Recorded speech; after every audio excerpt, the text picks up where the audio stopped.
Live, baby. Oh, all righty. You are looking live at Sold Out MetLife Stadium, where today the 16-0 playoff bound New York Giants are taking on the 0-16 Washington Commanders. Why the Washington Commanders 0-16? Because they suck. Welcome to the Gridiron.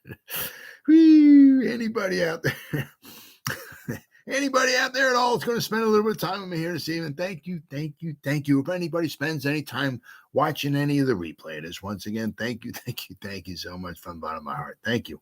Greatly appreciate it. I'm going to try to go about 30 minutes here tonight, shoot my mouth off for about 30 minutes. Anybody got anything to say, please feel free, fire away. Throw in the chat box. I usually try to check on the chat box like every 5 or 10 minutes. So, yeah, as soon as I see something, I try to respond to it as fast as I can. All right, so please feel free, fire away. So also, instead of me just like rambling on for half an hour, 40 minutes, or whatever, it's nice just to talk to another Giant fan. So please feel free, fire away. Before we get started, if anybody wants to help support my channel out, it would mean the absolute world to me. In the description box below, there's a top link in the description box. Takes you to my membership page.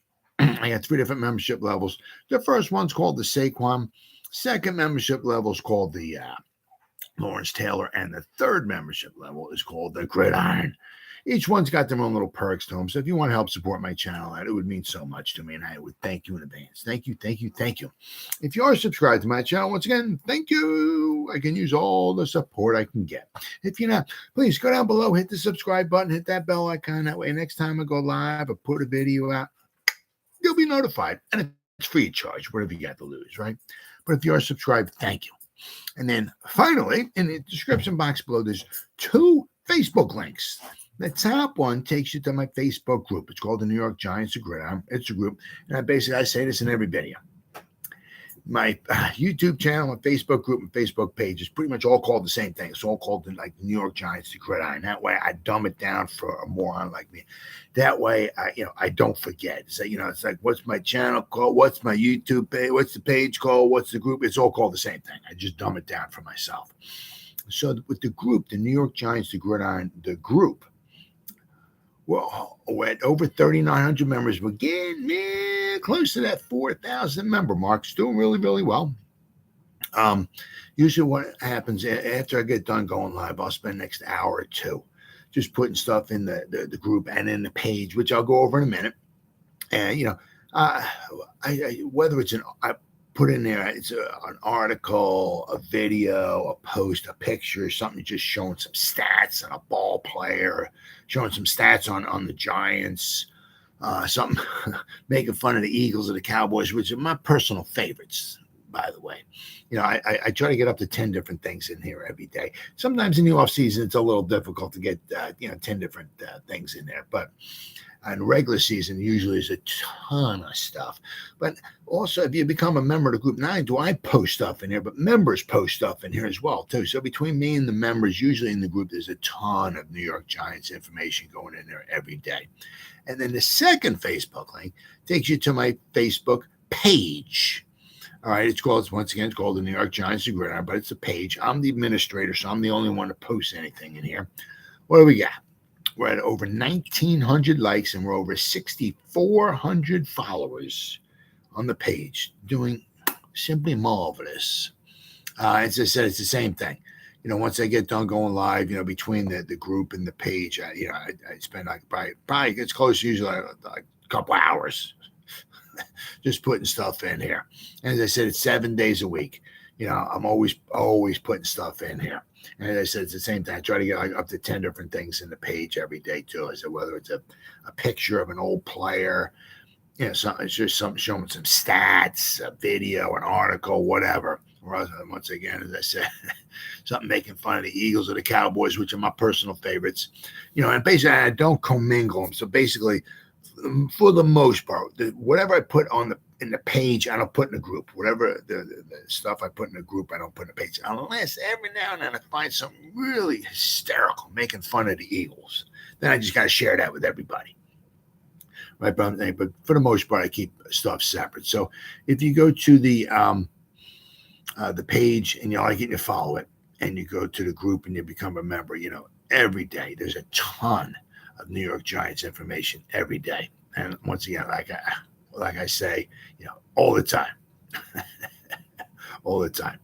If you go to the page and you like it and you follow it, and you go to the group and you become a member, if you're not 100% satisfied,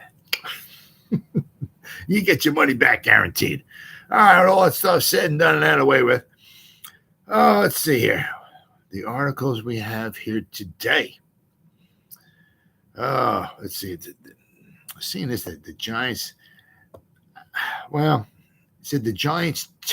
Who is this here?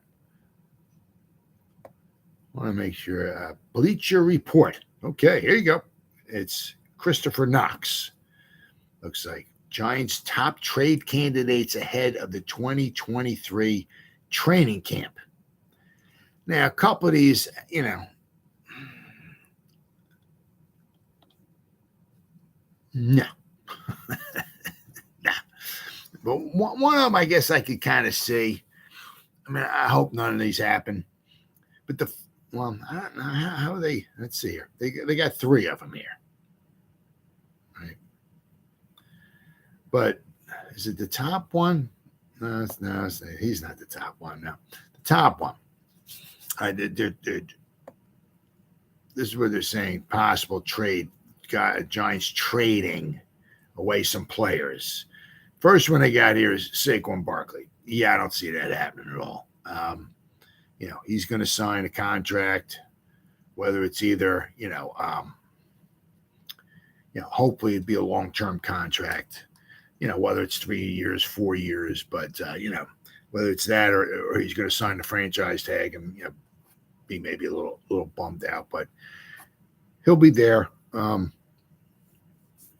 It's nice to have, obviously, your backup with Gray and maybe Breida and all that, but Barkley adds a little something. And, I'd have a hard time thinking they'd bring Waller in and Barkley doesn't come and they trade Barkley away. I'm really having a hard time with that. I'm seeing they're bringing in Waller to add with the presence of Saquon. And then we're adding, our the Ferraris to the wide receiver group as well too. So, we're trying to add to what we got. We're not, adding by subtraction or whatever. We're not adding Waller and just letting somebody else go. That's not happening. That doesn't make much sense at all here. But in the article it says, let's be honest, the Giants probably aren't moving star running back Saquon Barkley. Yeah, no. Not with him playing an integral offensive role. Absolutely not.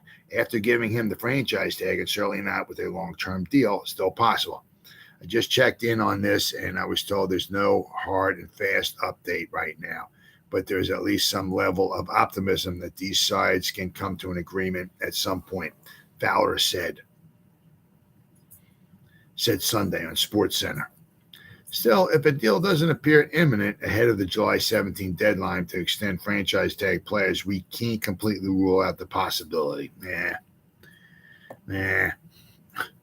Let's see. Barkley's a special back when he's healthy and would almost surely garner a prolific package on the trade market. Christian McCaffrey, for example, netted the Carolina Panthers a second, third, and a fourth round picks in the 2023 and 2020 and a 2024 fifth rounder. So they got a second, a third, a fourth, and a fifth. Woo! Wow. The caveat, of course, is that McCaffrey won't be a free agent until 2026. And the 49ers didn't have backs like Ezekiel Elliott and Saquon Barkley available in free agency. So Elliott and Cook are available now, and moving Barkley's $10.1 million salary would generate enough cap space to sign one of them. Yeah, we're not breaking Ezekiel Elliott in there. That's not happening. Trading at 26, we're not trading him to bring Ezekiel Elliott in. That's about the stupidest thing I think. That's funny though. Bringing Ezekiel Elliott in there. Yeah, come on. I mean, I can see Cook, but come on. Bringing Elliott in, come on. Trading a 26-year-old would also ensure that New York gets something in return for a player who could depart next offseason anyway. Yeah, but I'm really kind of hoping that they wind up, striking something long term. But also, I keep hearing all these guys saying, deadlines cause things to happen. So, we got today's the 3rd. We got 2 weeks, right? I think it was like 4. I think it's 4 o'clock on the 17th. I think it is. So basically, we got 2 weeks. So still got plenty of time. Everything could be all written up. Everything could be on a table someplace. There could be a pen. It could be a light, right? And all they do is turn the light on, have a chair. They get the table. They roll the chair underneath. Saquon just sits down. They roll the chair under his rear end. He plops his butt down. They turn the light on. The contract's already written up. It's been written up for about 3 weeks already. It's all just sitting there. They just got maybe just blow a little bit of dust off of it. That's all they got to do. The pen, they got the pen there. And all he's got to do is that. Everything could be already laid out already. So you have no idea.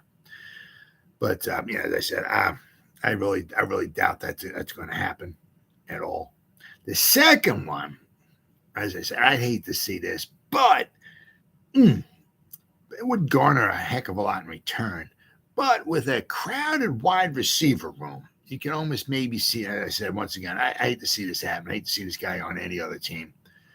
Even if his career's over with, I hope he sticks with the Giants in some capacity, whether it's a coach or whatever. But Sterling Shepard was an effective receiver in 2020, catching 66 passes for 656 yards and 3 touchdowns. However, has played in just 10 games over the past 2 seasons because of a torn ACL and a 2022 ACL tear. New York signed Shepard to a new 1-year deal, $1.3 million deal just before the start of free agency. However, it also re-signed Slayton, added Campbell, Jamison Crowder, and used a 3rd-round pick on Hyatt. Also got Bryce Ford Wheaton in here as well. Then let's not forget about Polk and Pimpleton and Sills, right? So let's not forget about those guys too. Giants lacked reliable receiver depth in 2022, but that doesn't appear to be as much of an issue this season. The reality is that there isn't a defined role available for Shepard, even if the 30-year-old proves to be back to pre-injury form. Shep said, "My goal is to be ready for the season," Shepard said. With none of his 2023 salary guaranteed, Shepard will be a prime cut candidate if he doesn't emerge as one of the team's top 4 or 5 receivers in camp. However, New York might be able to flip him to a receiver-needy team willing to take a flyer on him. Moving Shepard wouldn't bring in a massive trade haul, nope. But it could net the Giants a late-round pick, while clearing just over $1 million off the 2023 books. So, that one I could see. With the crowded room that we got, wide receiver room, I could see him possibly being expendable. Now, this third guy they're talking about here is a trade candidate. Once again, I'd have a hard time seeing this one happening because of Leo the Lion. With his cap hit. In May, the Giants signed defensive tackle Dexter Lawrence to a new 4-year extension. They have yet to lock up fellow defensive lineman and pass rusher Leonard Williams, and they may not do so in the immediate future. There hasn't been many talks about it this offseason, Williams said of the extension talks per CBS. I'm obviously open to staying here. While Williams is still a very impactful player, he'll turn 30 next offseason, and so his pass rushing production dipped in 2022, but he was also injured too. So from 6.5 sacks in 2021 to 2.5 sacks last season, once again, but he was injured. Williams is also scheduled to be a free agent in 2024, meaning the Giants could possibly lose him for nothing more than a compensatory pick next year. Williams is also expensive. Set to carry a cap hit of $32.3 million in 2023. While trading him would trigger a dead cap charge of $2.2 million, it would also save $18 million off of the salary cap. But once again, he's coming off of an injury. He's expensive. You're going to trade him to, somebody's got to pick up some of the salary. If not all of it, some of it, That's a nice chunk of change. you're going to possibly, if he's healthy, get a nice ball player. But I mean, how much of the salary cap is somebody going to want to take a hit on? So I mean, that's a tough one. And then of course, what are you going to get in return for him? Third day pick, fourth round, fifth rounder in return for him. So, and it could also wind up being like, the more the Giants pick up of his salary, the better the draft pick would be. Like maybe if the Giants would pick up, I don't know, I'm just throwing numbers out there, half of his salary or 3/4 of his salary or something like that, maybe you get a third round pick. Just throwing numbers out there. That's all I'm doing. Right. If meanwhile the Giants don't pick up much of his salary at all, if they were to trade him, you might get a fifth or sixth round pick for him. But that's far from an insignificant amount and represents money with which General Manager Joe Schoen could address any emerging needs. It's also money the Giants could use to lock up Barkley in a long-term deal. Keeping Williams for another year would make some sense if the Giants are all in on the 2023 season, but moving him could be very beneficial for New York Giants' long-term plans. So, I mean, that is one thing is that, if, are they all in for this season? And, I mean, obviously they got stuff in mind, from stuff that I just read or hear, they're going to want to maybe let the season play out, see how he does this season. How, is he, I don't want to say back to form, but, is he healthy? Did he make it through the whole season? Is he injured again? Does the neck start getting aggravated again? Does he wind up with 2.5 sacks once again? Maybe then, okay, well, you made it through the season, this, that, the other thing, then what they're offering might come down, and he may not want that, and he might wind up going someplace else. So, but that's just reading stuff. That's what I read. That they're going to let the season play out, and then maybe they'll address his situation in the off season, see if they want to resign him or anything like that. But that's why, they're not extending his contract or anything like that to try to get his cap hit to come down this year to save the Giants some money this year. They're trying to, maybe bite the bullet this season and take it from there. Obviously, once again, Shane's trying not to kick the can down the road. Right? He's trying to, bite the bullet this season. So we'll have to wait and see. Then the Giants. Oh, that's not it. Once again, I got 350,000 tabs open here. There we go. This USFL defender could be a great fit for the Giants. It could be. Who is this? Giants Country, Fan Nation, Giants Country, by Gene Clemens, from 12 hours ago. Let's see. New York Giants had a deficiency at inside linebacker last season, a possible reason why we saw them in a dime package. Yeah, 6 defensive backs. So much. Oh, yeah. So in recognizing the deficiency, which saw the coaches go through the Tay Crowder, Jalen Smith, Micah McFadden, Jared Davis, Landon Collins at the position, dressed by signing former Indianapolis Colts linebacker Bobby Okereke during the initial free agency wave. Okereke embodies all of the qualities of the new age NFL interior linebacker. At 6'1", 235 pounds, he's a big linebacker who plays with speed and explosiveness on a running back. This allows him to hunt from sideline to sideline and cover receivers. But Okereke's presence alone does not solidify the linebacker position. The top NFL defenses have 2 guys, and beyond Okereke, the Giants have some unproven talent that includes McFadden, Beavers, Carter Coughlin, Cam Brown, right? Jared Davis, right? So, but then they got, General Manager Joe Schoen has said in the past they're always looking to upgrade all positions on the team. Absolutely, absolutely. It's a never-ending task. One such player who could help accomplish that as far as the linebackers go is a guy who was with the Pittsburgh Maulers in the USFL this spring, 29-year-old linebacker Reuben Foster, who was in the NFL, came in the NFL in 2017. Foster is a former 2017 first-round draft pick by the 49ers, a team with an uncanny ability to identify interior linebackers. You are not kidding. It is amazing where they get these guys from. In his rookie season, he started 10 games and collected 72 tackles, including 59 solo tackles and 7 for loss. Although his rookie season was shortened by an ankle injury, Foster still finished third in the Defensive Rookie of the Year voting. But then we had some problems.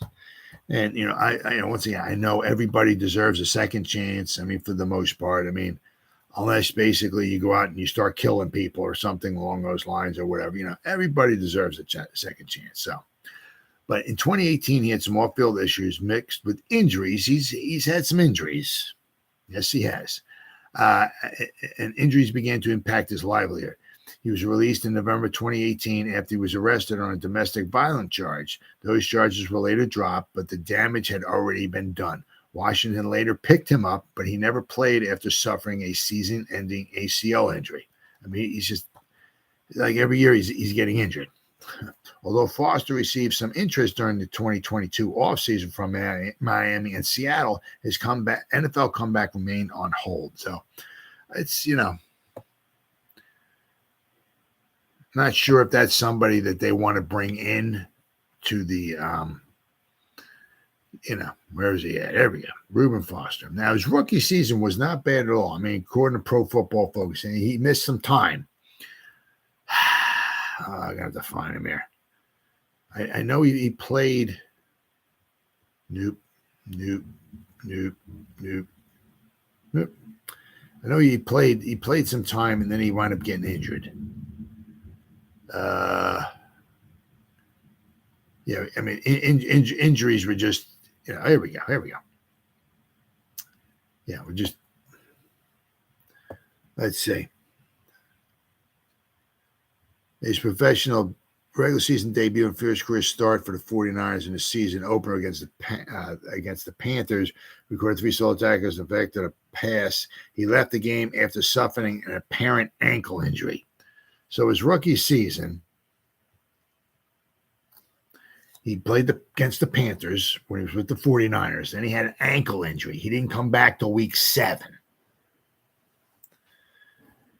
Yeah. And then he pretty much finished out the rest of the season. For the most, it looks like he missed like maybe a week or so here or there. But, he missed weeks 2 through 6 with an ankle injury. Then in 2017. And in 2018, once again, he played in weeks 3, 4, 5, 6, 7, and 8, and he was injured. So, injuries. And then, not only that, let's see.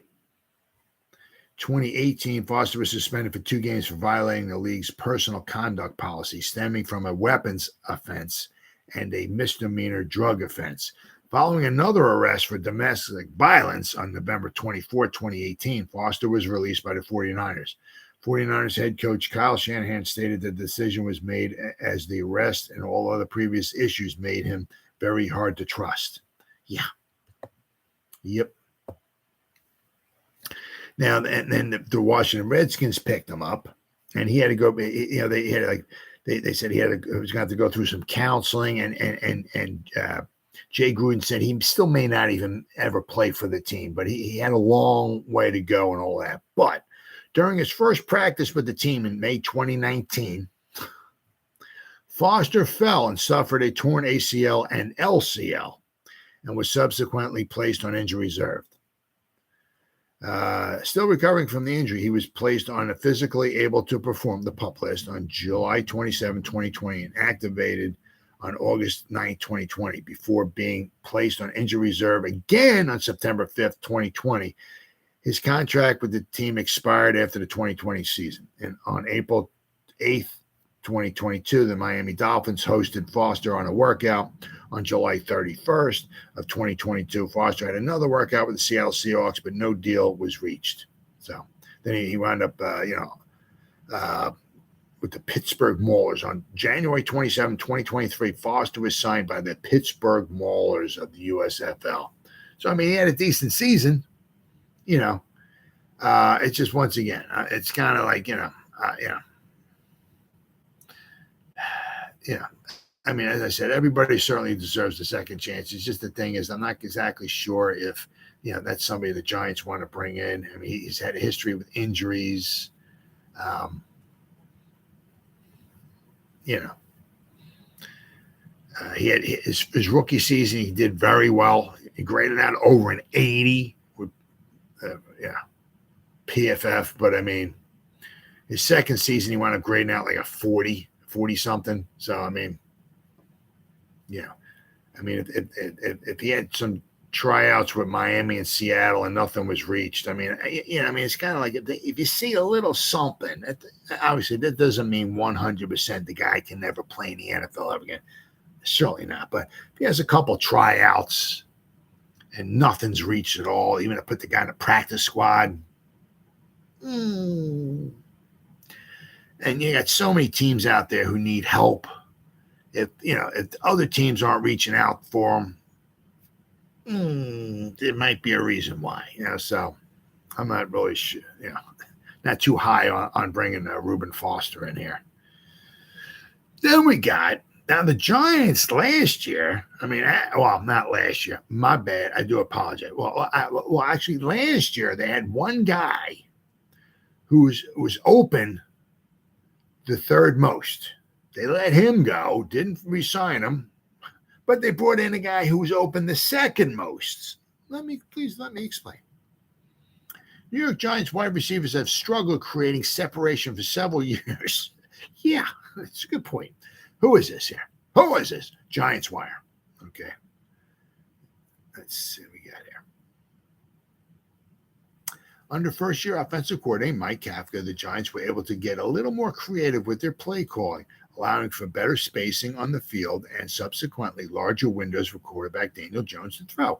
It was still far from perfect, but it was a moderate improvement. And, they didn't have the most elite wide receiver group in the league. Right. So, let's see. Under first-year offensive coordinator Mike Kafka, the Giants were able to get a little more creative with their play calling, allowing for better spacing on the field. Yeah, larger windows for Daniel Jones to throw. It was still far from perfect, all right?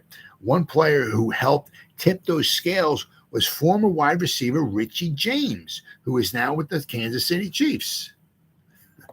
And so is Kadarius Toney. Not only was James among the most sure-handed receivers in football, but he was also among the league's best at getting open, according to data compiled from Pro Football Focus. In fact, Richie James, there was only two other wide receivers in the league who were better, and one of them just is now playing for the Giants. But it also goes to show you, once again, it's a little head scratcher why they didn't bring James back, but it is what it is. But it also kind of shows you, how important it is for the receivers to get open, to create space.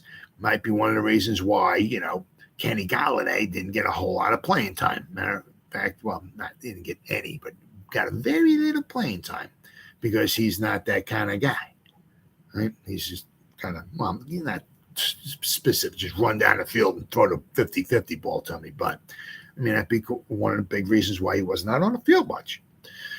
But, everything the Giants lost in free agency, they seemingly gained right back. So Tyler Lockett of the Seahawks, his open target percentage was 67.5. Phenomenal. Then you got Metcalf, and, of course, they just drafted Njigba, too. Holy cow.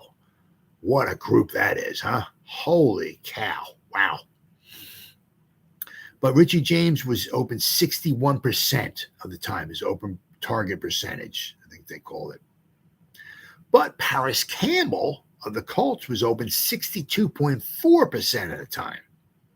So he even beat Richie James out. PFF went on to name James a free agent who could surprise with his new team while glossing over the pressure of Campbell on their own list. One free agent signing that could surprise is Richie James Jr., who quietly finished third in open target rate while catching 68 passes for 651 yards and 4 touchdowns for the Giants last year. Well, the 68, it was 57, right? And because he's the one he did very well in the preseason. 57 catches in the regular season, 11 catches he had 4 against the Vikings, and I believe 7 against the Eagles. So he had a very good game against the Eagles. While James' contributions to the 2022 Giants shouldn't be overlooked or discounted, the reality is that Campbell is bigger, taller, and faster. Yes, he can get open as frequently as James, but is able to stretch the field a bit more. By every measure, the Giants improved by going from James to Campbell. So they went from one guy, who got open a lot. I mean, let's not forget, Richie James, he was tied for the lead. I mean, Saquon at 57 out in the backfield. Richie James led all receivers with 57. So it also makes kind of scratch your head, makes you a little wonder, one of those things, and one of the things you're never going to know. Never, ever in a million years. If he had held on to a couple of those punts against the Seahawks, didn't tip the favor of that game in the Seahawks' favor, if he was able to hold on to the ball on punt returns, and he led the team in receptions last year, kind of wonder if they would have maybe brought him back. I'm sure he wasn't going to cost a lot of money, but it is what it is. I mean, that's one of those things you're never going to know. But at least the Giants got somebody back who. Right. So, I mean, once again, it kind of shows you, what the Giants seem to value. Guys who can create space, getting open. That makes it easier for the quarterback. All right. And then, let's see. Then we got the NFL's all-time best by jersey number. 4 Giants make the cut. So there's 4 Giants on this list here. Out of all the numbers. I guess maybe number... I guess 0 would have to be on there. I wonder if they got 0 and 00. Interesting. But I guess it goes from maybe 0 to 99. So you got at least, 100 numbers on there. So out of the 100 numbers, the Giants have 4 guys that wore it the best. We got here, the NFL is entering its 104th season in 2023. And many great teams and great players have graced the fields and events for over a century. Over that time, every uniform number has been worn and made immortal by those players, which leads us to ask, which players wore each number the best? Good question. In a recent article titled "The Best Pro Football Player to Wear Every Jersey Number," Touchdown Wire's Doug Farrar, Doug Farrar, gives it his best shot. For enthusiasts of the New York Giants, several members of the Big Blue made the list.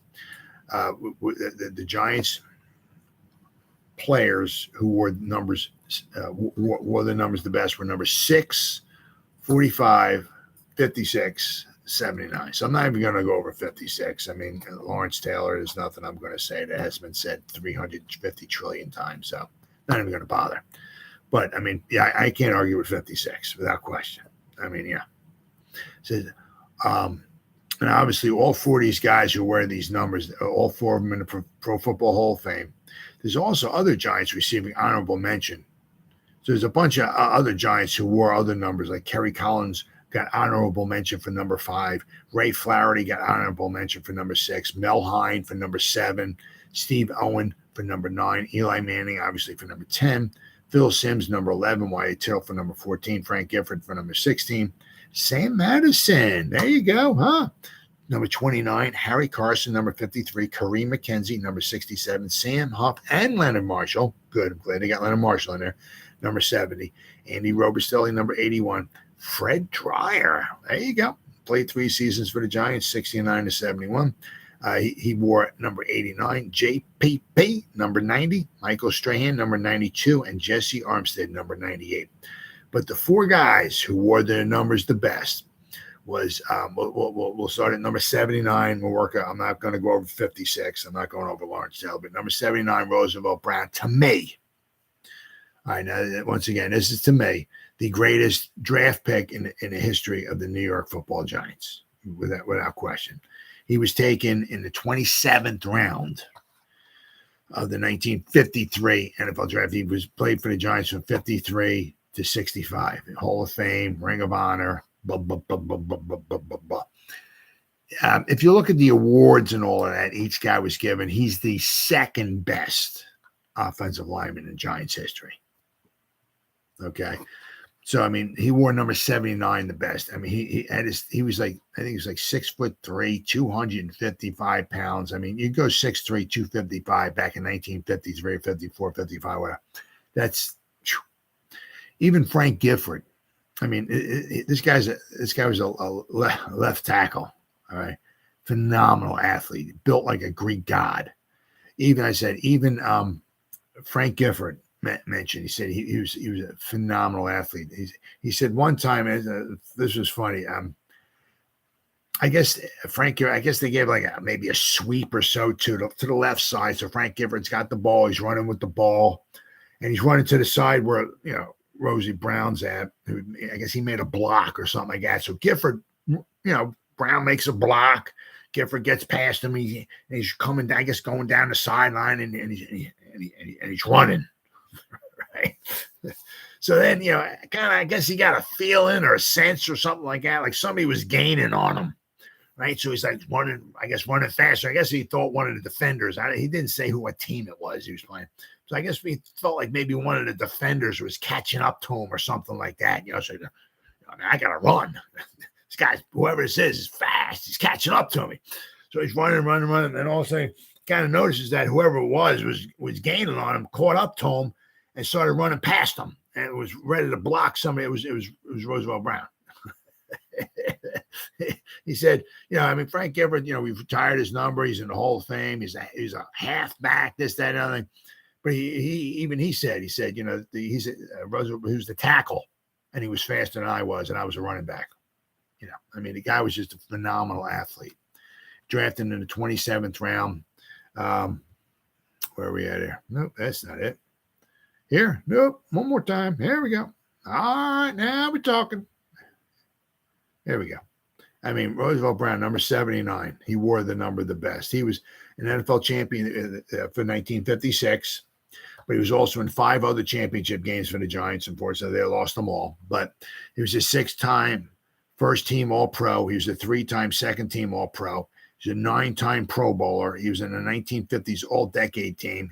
He was on NFL's 75th anniversary all-time team. He was on NFL's 100th anniversary all-time team. And he's in the Giants Ring of Honor. And he's a Hall of Famer, too. He played 163 games. Just, phenomenal, athlete. He was in Morgan State. He was drafted in the 27th round, pick number 321 in the 1953 draft. They drafted their second best offensive lineman of all time in the 27th round. So, what a pick that was. Now, the only reason why he's not the Giants' best offensive lineman of all time is because Mel Hein, who the reason why, if you ever wonder why you never see a New York Giant wearing the number 7, that's from Mel Hein. They retired his number. Mel Hein was a center, and he played, I guess, like a linebacker too for the Giants. But Mel Hein was a league MVP, 1938, which happened to also be the year the Giants won their 3rd championship. They beat the Green Bay Packers at the Polo Grounds 23-17. In 1938, he was the NFL MVP as a center. Wrap your head around that one. Okay, now obviously times have changed. Things were a little different back in 1938. We're going back 85 years ago. Things were a little different back in 1938, okay? But, you're never going to see a center be an NFL MVP. Never, ever, ever. If we live another 300 trillion years, you'll never see a center be an NFL MVP. Well, Mel Hein was. But, Mel Hein, I'm saying this is the only reason why I said Rosie Brown's the second best offensive lineman in history of Giants. Mel Hein was the best. Mel Hein was a 2-time champion. He was the NFL most valuable player in 1938. He was an 8-time first-team All-Pro, 4-time NFL All-Star. It was 4 NFL All-Star games. He was the 1930s All-Decade team, the 75th anniversary All-Time team, 100th anniversary All-Time team. He's in the Giants Ring of Honor. The Giants retired his number. Washington State retired his number 7 as well, too. He's in Washington State. Hall of Fame. He's in the College Football Hall of Fame. He's in the Pro Football Hall of Fame. Yeah, so I mean, Mel Hein played for the Giants from 1931 to 1945. He's the greatest offensive lineman in Giants history. But Rosie Brown, number 79, he wore it the best out of anybody for the most part in the history of the NFL, according to this article. I'm not going to complain about that. Right? It's a Giant. I'm not going to complain about that at all. All right, so Roosevelt Brown wore number 79 the best. Okay, as I said, I'm not going to argue with Lawrence. I'm not going to bring up Lawrence Taylor, number 56. Obviously, there's no complaining about that one or arguing about that one. Emlyn Tunnell, number 45, wore number 45 better than anybody else did, I guess, in NFL history. And it's hard to argue with that. He played with the Giants for 11 seasons, from 1948 to 1958. He accumulated, and then in his final 3 seasons, he played with the Green Bay Packers. But he accumulated 79 interceptions. He's second most of all time. Paul Krause is number 1, but the reason why Paul Krause has like 3 more than him, or 3 or 4 more, maybe 5 more. But the reason why Paul Krause is more is because when Paul Krause played, they played 14 games in a season. Emlyn Tunnell played majority of his games when there was only 12 games in a season. So over the course of his 14-year career, if he played all 14 games every season, he would have wound up playing like an additional 26 games. And so basically he had 79 interceptions in 167 games. So basically he had like 1 interception almost every 2 games. So if he played another 26 games, he would have had at least another 10 or 11 interceptions. So if he played as many games as Paul Krause did, who leads the NFL in history of amount of interceptions, if he played as many, as Paul Krause did, he would Emlyn Tunnell would probably had about 90 interceptions career, So Emlyn Tunnell would have been the number 1 overall. But regardless, I mean, he had 79 overall interceptions in his career. He had 10 in 1949. 1951, he had 9. I mean, he had 8 in 1954. I mean, he went with 1, 2, 3, 4, 5, 6, 7, 8, 9. 9 times he was a Pro Bowler. 1, 2, 3, 4 times he was a 4-time first team All-Pro. He won 2 championships, 1956 with the Giants and 1961 with the Packers. The 1961 championship game where the Packers beat the Giants 37-0 in Green Bay was Emlyn Tunnell's final game of his career. So he walked off the field as a champion. But number 45 is phenomenal player, great punt returner as well, and all and everything. Fantastic, amazing player, Hall of Famer. One of the all-time greats for the New York Giants. It's hard to argue with anybody wearing the number 45 any better than Emlyn Tunnell. And then the final guy, all right, who wore the number, I guess the best or whatever they want to call it, is Benny Friedman. Now, Benny Friedman, he's an interesting chap. Now, the Giants, Benny Friedman was like the initial, shall we say, Dan Marino, right? He had a real good knack of throwing the football. And when Benny Friedman came out of college, he first started playing for the Cleveland Bulldogs, who, if you ever get that Trivial Pursuit question, who was the first team the New York Giants ever beat? Well, it was the 4th game of the season. In the 1925 season, the New York Giants beat the Cleveland Bulldogs 19-0. The Giants' 1925 was their first season. Giants' first 3 games of the season, they lost. They lost 14-0, they lost 14-0, and they lost 5-3. So they started their inaugural season out 0-3. Well, they finished 8-4. So they won 8 of their final 9 games, the Giants. So pretty impressive. So they wound up 8-4 the first season. But back to the Cleveland Bulldogs. Benny Friedman, when he came out, he played for the Cleveland Bulldogs. Well, the following season, they wound up becoming the Detroit Wolverines. But Benny Friedman was the thrower. He was the quarterback. And he led the league in passing I mean, very, very good passer. Let's see here. 1924, 25, 26. Okay. 1927, 1927, he played for the Cleveland Bulldogs. 1928, played for the Detroit Wolverines. Let's see. Because in 1928, the Cleveland NFL franchise moved to Detroit and became known as the Detroit Wolverines. So the Cleveland Bulldogs became the Detroit Wolverines.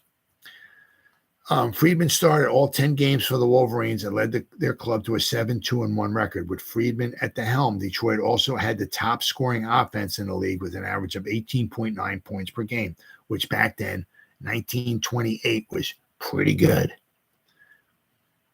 For the second straight season, Benny Friedman, he led the NFL with 10 passing touchdowns, doubled the next highest total. And he had 1,120 yards, I guess, of total offense. And he was again selected as a first-team All NFL player by both the Chicago Tribune and the Green Bay Press Gazette. Friedman also led the NFL in rushing touchdowns in 1928. I mean, this guy was good, making him the only player in NFL history to lead the league in both passing and rushing touchdowns in the same season.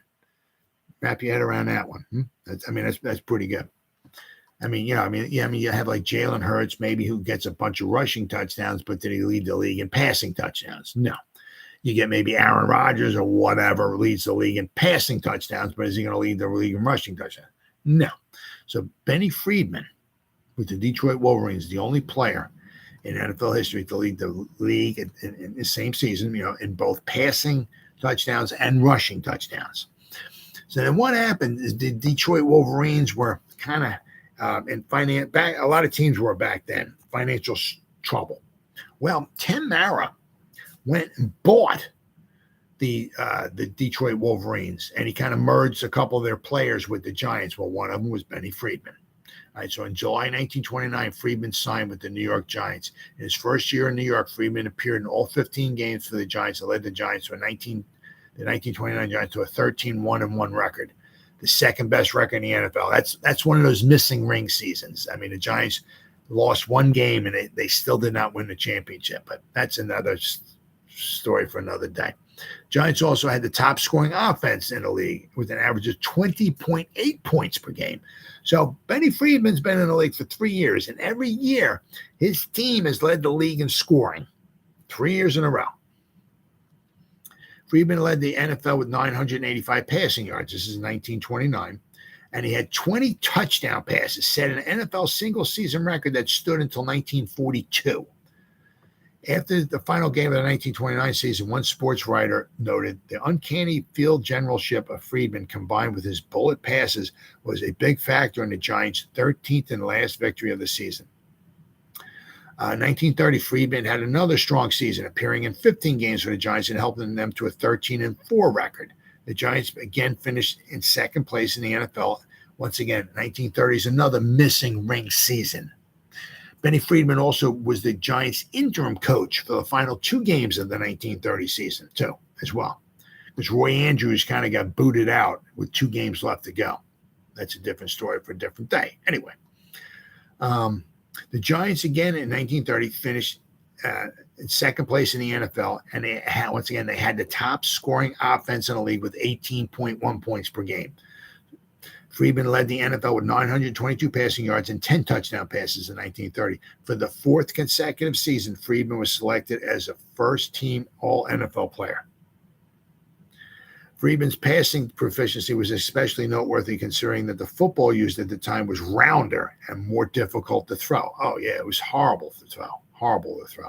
They started changing it to make it more aerodynamic and all. But back in the 20s, it was like almost throwing a basketball. Friedman called plays at the line of scrimmage and threw on first and second down when most teams waited until third down to throw the ball. Benny revolutionized football. He forced the defenses out of the dark ages. George Halas later said, the coach of the Chicago Bears. In February 1931, Friedman announced that he intended to retire from professional football. He was hired as an assistant coach for the Yale Bulldog football team. But on October 26, 1931, Friedman signed a contract to return to the Giants for the remainder of the season. Since the Giants' practices were held in the morning, Friedman indicated that his duties with the Giants would not conflict with his coaching duties at Yale. So Friedman appeared in 9 games for the 1931 Giants. So, I mean, Benny Friedman, number 6. He wore number 6, okay? In his 8 NFL career seasons, statistics are incomplete, though, but he appeared in 81 games, compiled at least 5,326 passing yards, which back then was a phenomenal amount.